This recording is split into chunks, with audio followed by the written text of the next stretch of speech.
Some announcements. I need to make a correction. I called one of the sons John, and it's Eric. My apologies.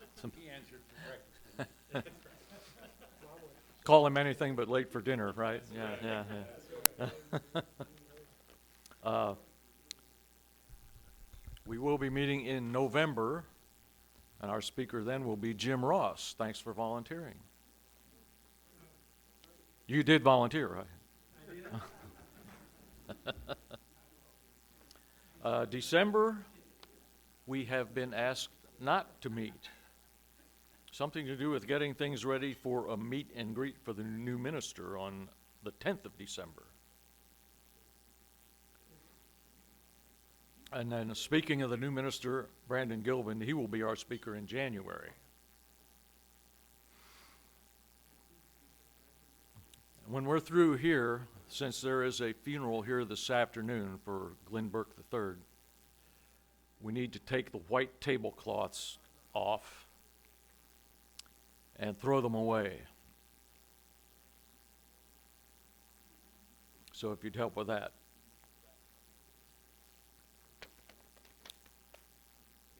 So now I'll introduce Bob, our speaker.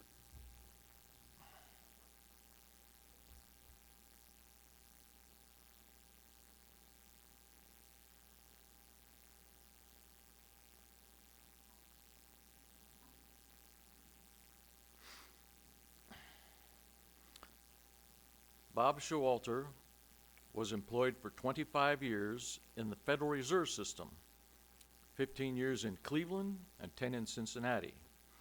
He came to Lexington to be president and CEO of Second National Bank. Subsequently, the Second National Bank was sold, and Bob was promoted to president, CEO of other banks in Toledo and Akron, Ohio. The last stop in Bob's career was Louisville, where he was president and CEO of an item processing company employing 17,000 people, mostly domiciled in Mexico and around the Caribbean. This company was listed on the New York Stock Exchange. Now, Bob has been a member here since 1984, and until recently, we haven't seen much of Bob around here, and that's because he was giving care to his wife, Shirley, who he lost 4 months ago. And our condolences for that. But we're glad to have you see your face in service again. Bob has been a generous contributor to Central Christian Church, as evidenced by the beautiful carillon that plays before our services begin each Sunday morning.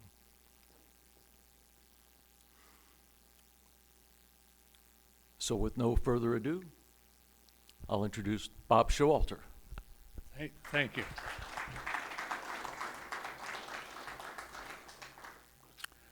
I was a last of an era. I was born in 1937 at home. I was the last of 11 boys that doctor delivered that week. And he said that completed his football team. So it was unusual. Not at that time, it wasn't unusual to be born at home, but I was. My faith formation, the earliest I can find is I was going through a lot of things that mother had saved, and I found this great big certificate. It was about that big, and it says that Bobby Showalter graduated from the third year class in Briscoe Run Baptist Church in Vienna, West Virginia. So that was the start of my faith formation and things that happened to me. My family moved 2 times. We became part of the Methodist Church in a little town called Williamstown, West Virginia. I was fortunate to move to 2 houses that had an outhouse. Fortunately, my father was very adept at plumbing, so within a month we had drilled a well and put a bathroom in the house. But we weren't poor, but my father had provided good living for us, and we attended church every Sunday and part of the Methodist Church. In fact, my brother and I were sexton of a Methodist church. And those of you who don't know what sexton means, it's an old term that means you were janitor. And we did that for 7 or 8 years and made, I think, $50 a month they paid us for being janitor of that church. But that's where I got sprinkled. We didn't do this immersion that you do here, but you get a little moisture on your head and you're baptized. So that was how the Baptists did it. We attended faithfully Sunday school and church every week. Through that time, I started to college in Marietta College, a little place across the river from Williamstown.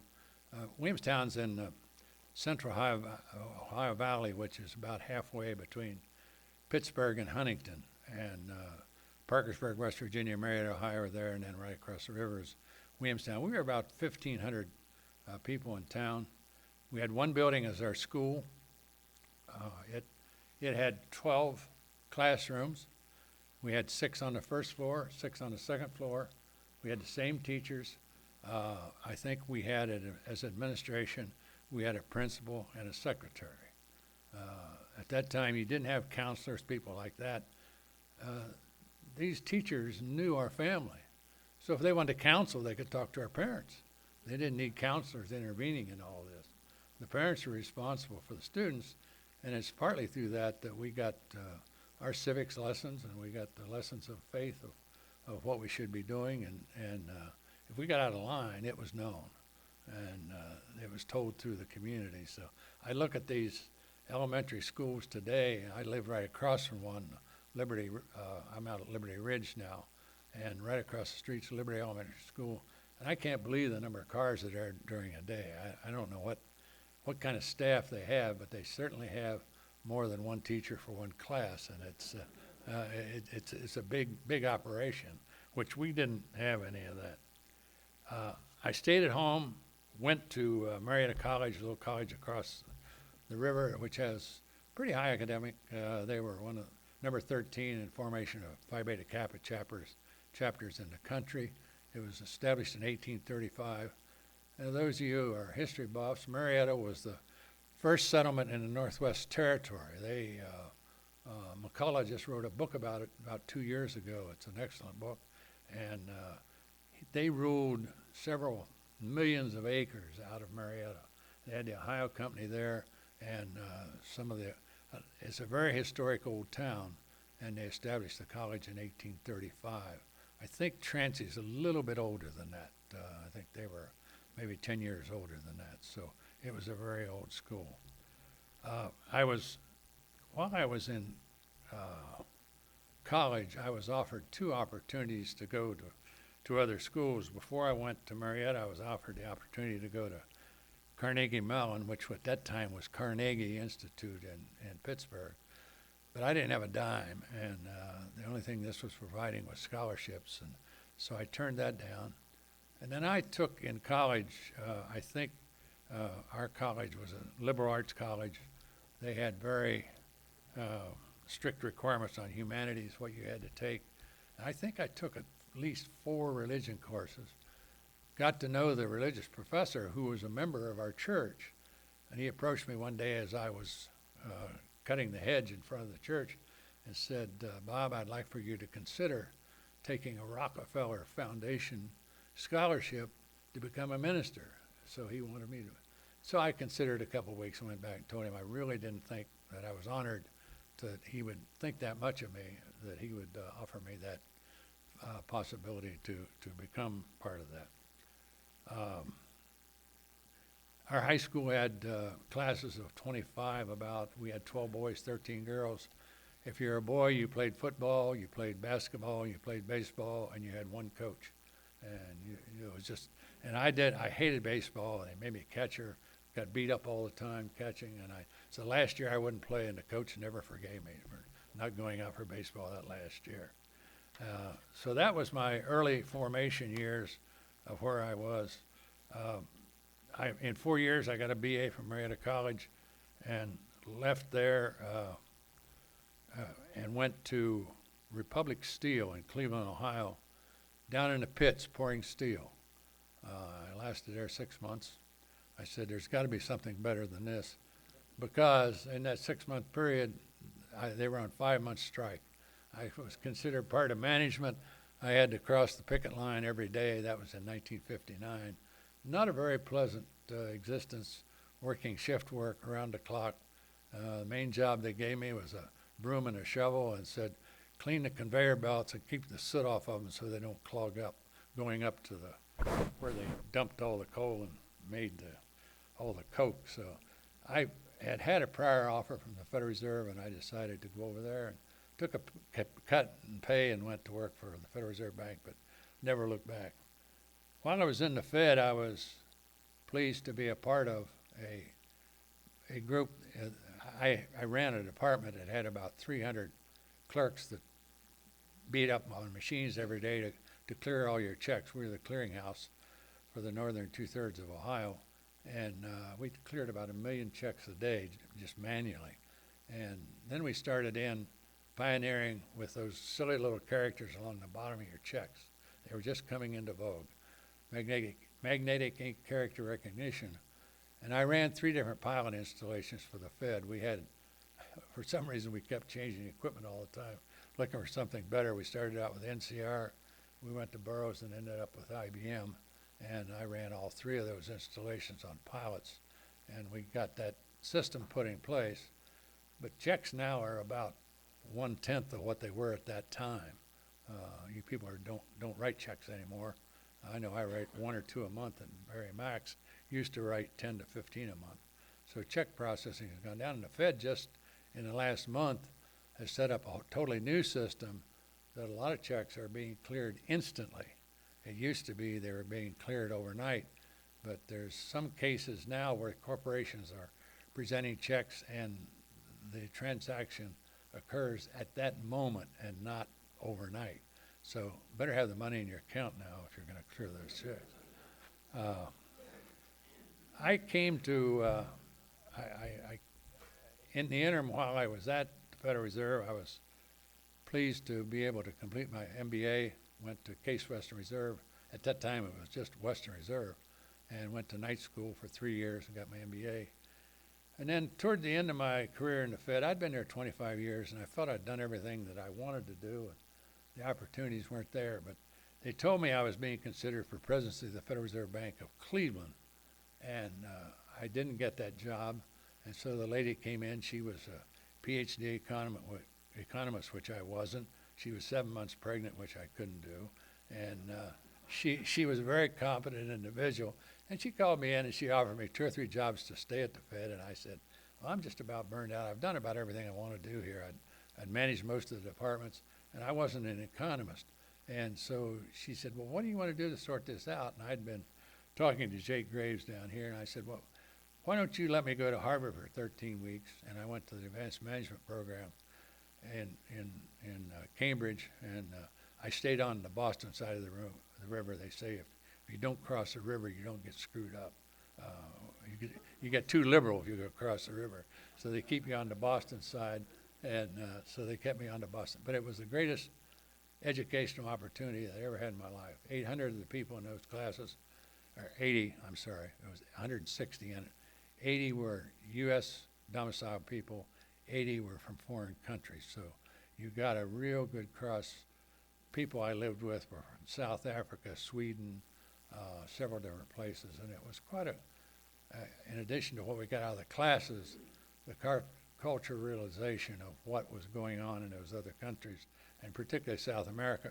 I did come back, and about a year later I went to South Africa and spent 3 weeks down there, and was there the day that Mandela was released from prison, and Jesse Jackson got off the 727 or 747 to get his mug in front of the press because he wanted to be with Mandela as he was making all his speeches. So it was quite a time in South Africa. But I came back, and I came to Lexington. Jake had been after me to come down. Jake kept saying they keep regulating me, and I don't know how to run a bank anymore. He said, come down here and run this bank. And of course, this bank, Second National Bank, had been owned, run, operated, managed by the families of the Clarks and the Graves for over 100 years. So I was honored to be brought in as president and CEO of that bank that had such a great history. And I stumbled around town and visited some churches, and felt that Central was the place for me since, number one, it was just down the street, and I seem to feel very comfortable here. And this is how my family and I selected churches as I moved several times. We went through Methodists and Presbyterians and Disciples of Christ and United Church of Christ. So we've been through many of them. One of the most life-changing things I had happen was in the Presbytery of Cleveland. I was an elder in a Presbyterian church in Sullivan, Ohio, which was a suburb of Cleveland, and two or three of us, of course, went to Presbytery. Presbyterians are organized that all the real estate in the Presbyterian church is owned by the presbytery. The church owns zip. You don't own anything. You can raise all the money, you can get a purchase done, but it's all titled under the presbytery, and the presbytery controls it. Well, I was on the presbytery in the 60s in Cleveland, and some of the most unholy meetings I've ever been in my life. We convened at 4 o'clock, and it was the suburbs against the inner city. The inner city couldn't support the churches they had there, and we constantly were closing churches down. And it was just heartrending to see these beautiful stone buildings, the size of this, that we were giving away to the Black Panthers to set up an educational program. And it just tells you that what you have in a church like this church, you want to hold on to it and make sure it's solid, it's sound, and you're developing membership to the extent you can keep it. This big stone church in the inner city of Cleveland, one of them, for example, had 50 members left, and there's no way they could support the infrastructure of that church.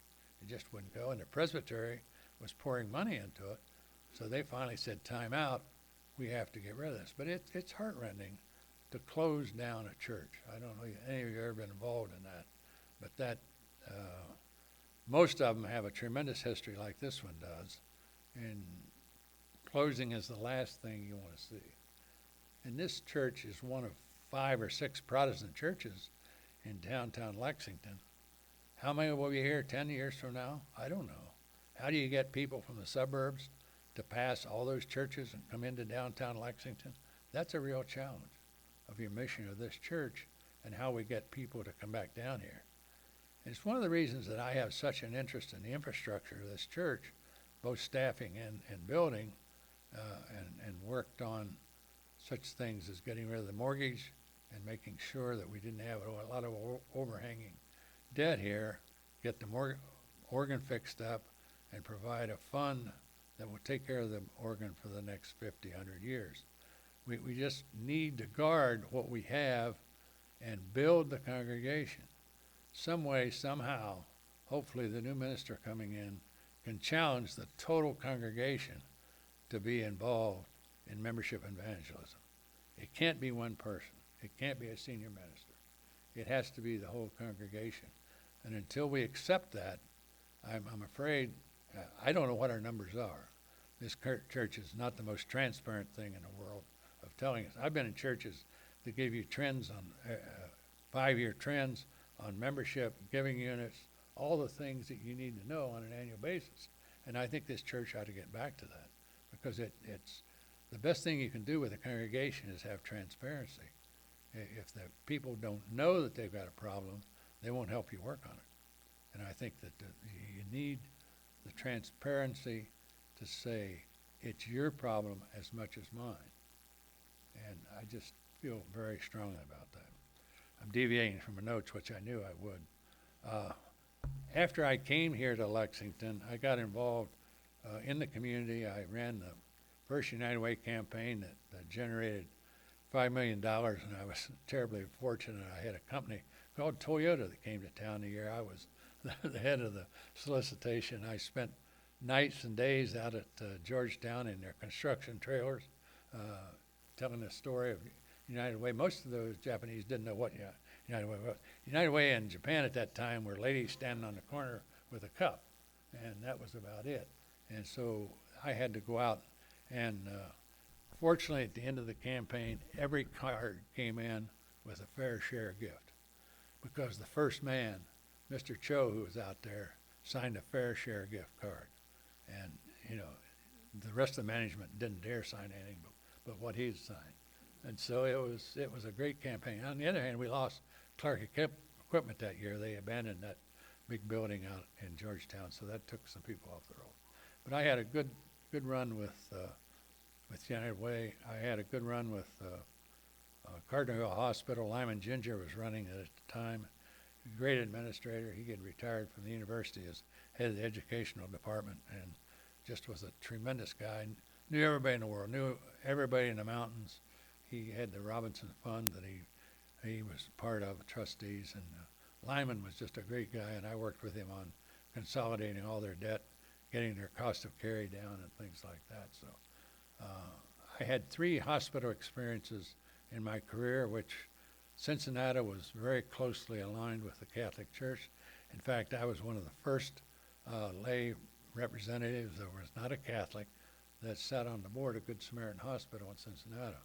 It was Brad Butler came on at the same time I did. He was the head of P&G, and he was a Southern Baptist.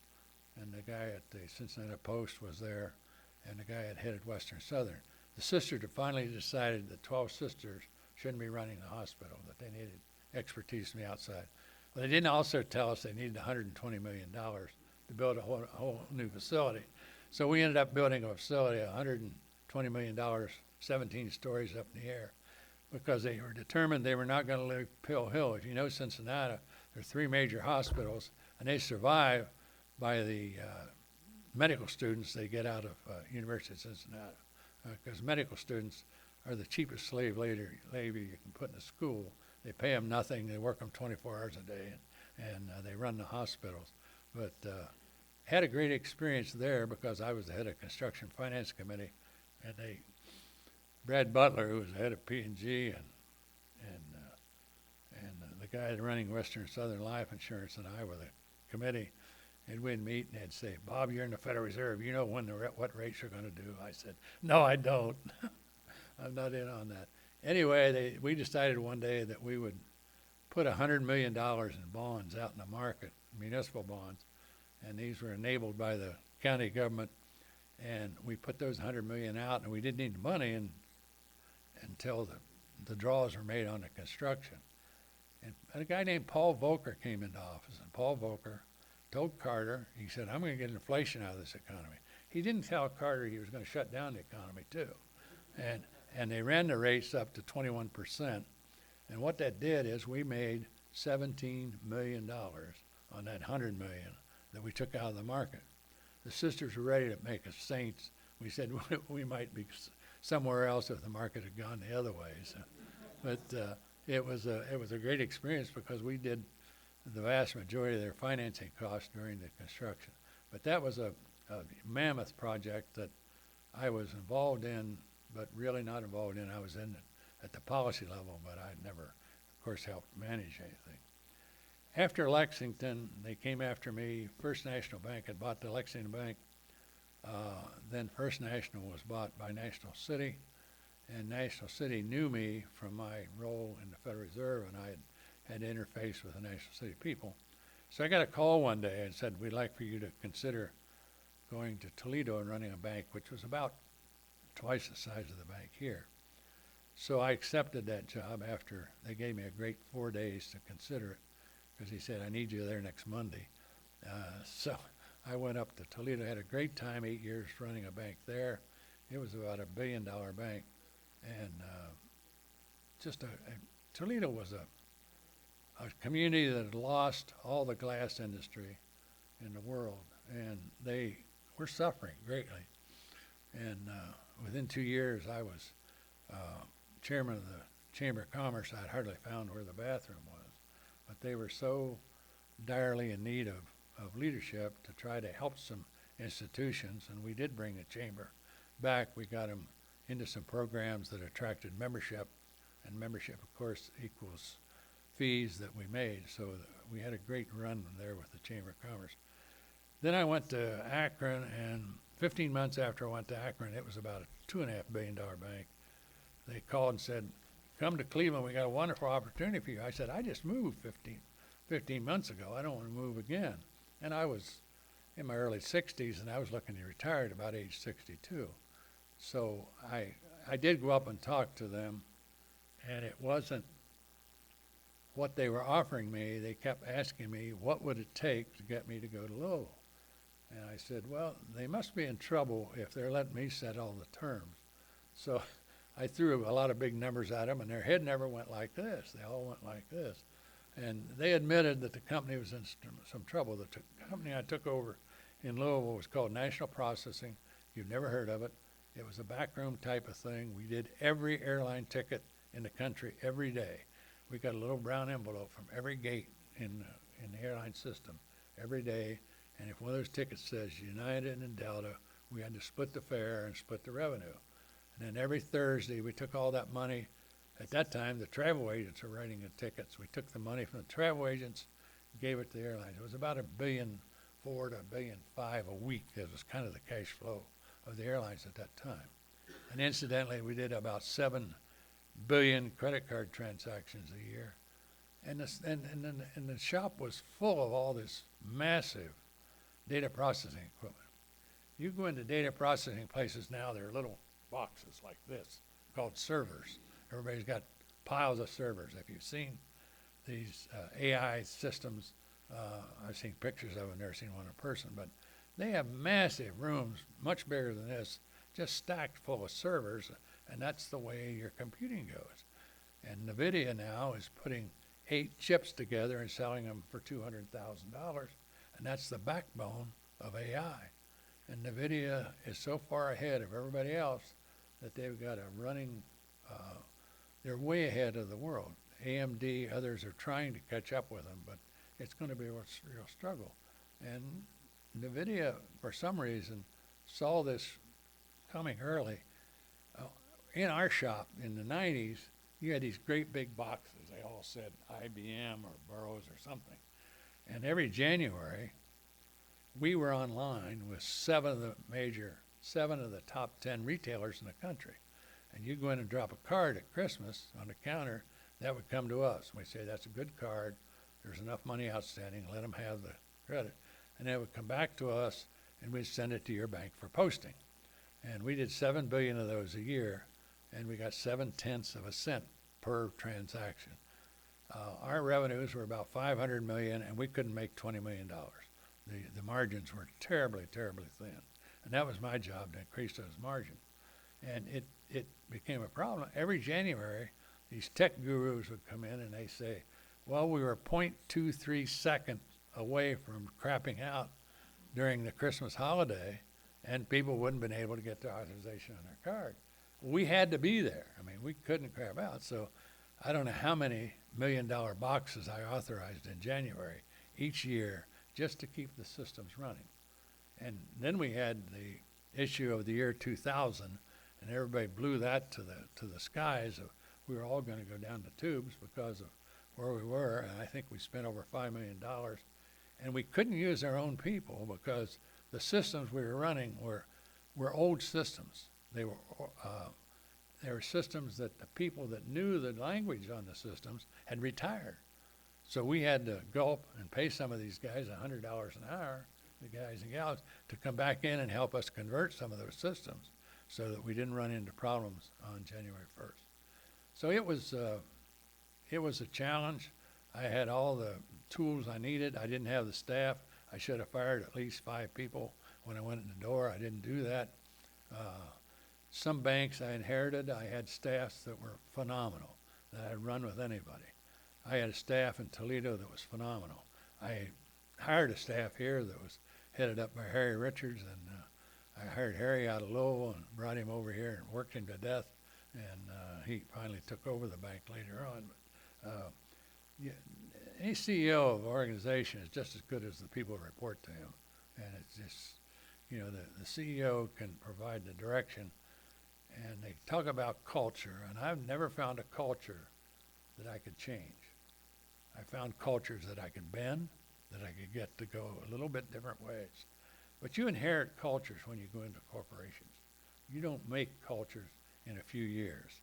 Now, Jack Welch was at GE long enough, and he built a culture, and some of what he built was not very good because his performance ended up to not being very good at GE over time. But cultures are a tough thing to well, anyway, I spent 3 years at National Processing. In the interim, had rejoined this church, and when Michael Moody was still here, and in 1999, I think we rejoined, and have enjoyed it ever since. My philosophy on this church will not survive too long, probably, because I'm 86. I've got one form of cancer, and they're expecting I've got another. I've been under treatment for 3 years for Merkel cell carcinoma. I've been taking Keytruda, which is a miracle drug developed by Merck. Costs Medicare about $22,000 every 6 weeks to keep me alive. So I've spent over $500,000 of your money in the last 3 years to stay alive, but I don't have any trace of cancer from that. But in the last 2 weeks, my blood has gone to crap, and I've got a lot of tests this week to decide where I'm going. But I need to see this church infrastructure and its mission to be something great in the years to come. I have given significantly to the infrastructure of the building and the music program. I helped retire the mortgage. I've been very proud of what I've been able to give to the church. I want to continue that as long as I'm around. And the one fund I set up a $250,000 fund to perpetually maintain the organ. And that's not to be touched except for organ maintenance. The problem we had in the last 60 years with the organ is they took a few dollars each year to patch it together and keep it running, and that didn't work. And it finally, the leathers, I knew nothing about organs until Michael and David took me back in the bowels of that thing, but there's a tremendous amount of leather that's in there, and leather cracks and breaks. The pedals were all bad. Michael had given up on even using the pedals underneath his feet. And so that organ was in bad shape. We've got a beautiful instrument back now. We want to maintain it. We want to make sure it's here. My children learned to play on that piano. And I don't think any of them did very well on it, but my wife did. Yeah, they did it on the band, but my wife was a pianist and loved that piano, and we've downsized, and we downsized in housing from 9,100 square feet to 1,100 square feet. I'm very happy by myself at Liberty Ridge, a small cottage of 1,100 square feet, and it's a very nice place to be. But my hope for this church is that the infrastructure stays in place. I give to the causes here, but my principal bag is to make sure that this church exists as an institution with a phenomenal staff to provide the mission to the community through the congregation. And I think that's all we're about. Christ will lead us there if we will let him. And I think it's, I give directly to God's Pantry and the Music Academy and Habitat. Those are my three that I love, and the music program. But I think it's incumbent on us all as part of the congregation, and I hope the new senior minister takes on a strong emphasis on membership and evangelism, because that's our only hope. If we let this church dwindle, and I'd like to see more heads in this group like this that aren't gray or bald. I mean, you need some young people in this group to make it go. So I don't know how you do that, Tim, but that'd be great. I've said more, or I think my notes had more than I said, and if I left anything out, you can tell me if I did. My family consists, my wife did pass away 4 months ago, and we'd been married 62 years on the day she was buried. I have 4 children. I have 5 grandchildren and 2 great-grandchildren. And I brought some of my kids here because I gave a speech once before, and I left out one grandchild, and they asked me who had been cut off from the family. And I said I wasn't like Biden. I didn't disown any of them. So, any of you have questions? Yeah. Sister Michael Leo? Had a close relationship with Sister Michael Leo. Yes. She was. She was on my board in Cincinnati for a while. And she came to the board meeting and she was telling us about this terrible, for you who don't know, Sister Michael Leo ran St. Joseph for many years. And she came to us at the board meeting and she said, I'm having a terrible parking problem and I don't know what to do with it. And we kind of laughed at her because we didn't counsel her, didn't give her much hope. And so she came back the next month and one of the wise directors said, Sister, how's your parking problem? She said, well, I struggled and I prayed about it, whether I should put a fee on parking or not. And she said, I did put up a gate and I charged a fee. And he said, well, did that solve your parking problem? She said, no, but we're making a lot of money.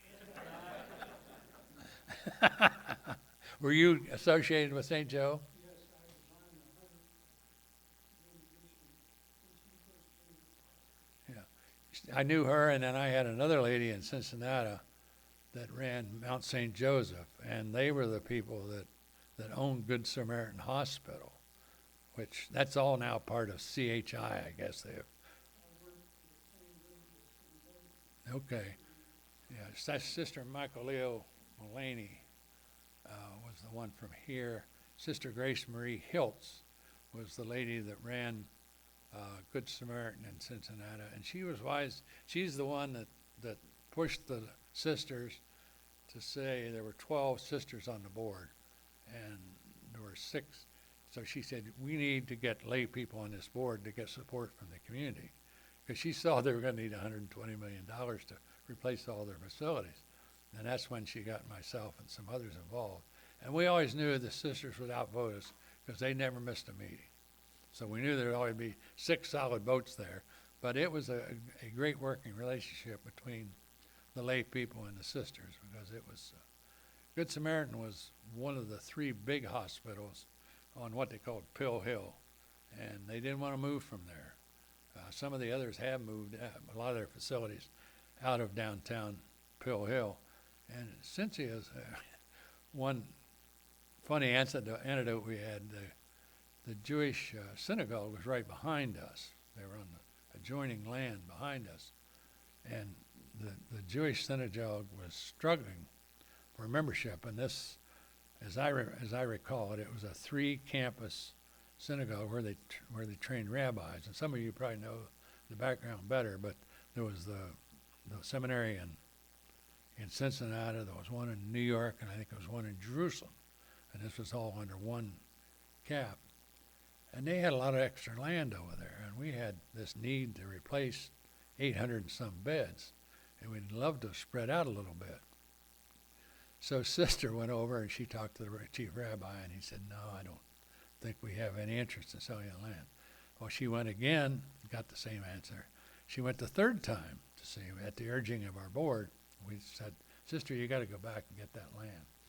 And he invited her to quit coveting his land. So she never went back. And they never got any of the Jewish synagogue's land. Yeah. Your comment on church transparency was very enlightening.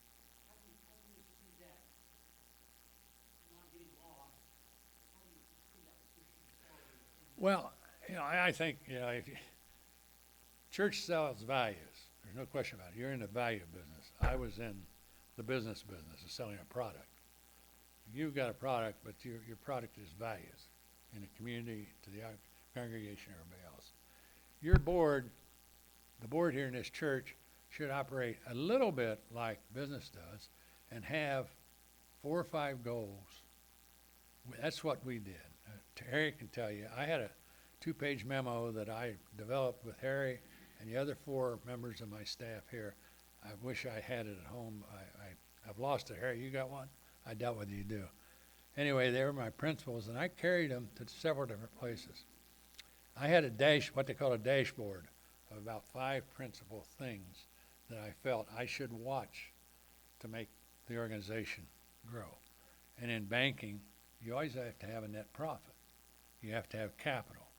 You have to have good credit quality. You can't have lousy loans or you're going to go down the tube. I think in churches, you got to know how many memberships you have in a church. More importantly, how many giving families do you have in a church? How many people did you bring in the last year? How many left? How many left through death? How many left who walked out and you don't know why they left? Can you determine why people are leaving? I think that we just accept what happens to us in a church. We don't try to make things happen. And I'm not going to be around probably long enough to make that happen. But somebody on the boards, if any of you are on the board of trustees or anything, I think it's imperative that, the old saying is, if you don't have any goals, you don't have any roadways, any road will get you there, but it might not be where you want to go. And it's terribly important in management. I got paid on the goals I achieved. It was that simple. I got paid on the goals. In other words, that's the culture. You can take it down to the lowest level in sales. You eat what you sell, and that's pretty brutal, and that's brutal for a church. But if you don't track the numbers will not be attained. It's just that simple. And you can read any of the management leadership books you want, and they'll tell you that. And don't try to do 15 or 20. You'll never succeed. Keep it simple, stupid. 4 or 5 good goals will take you where you want to be.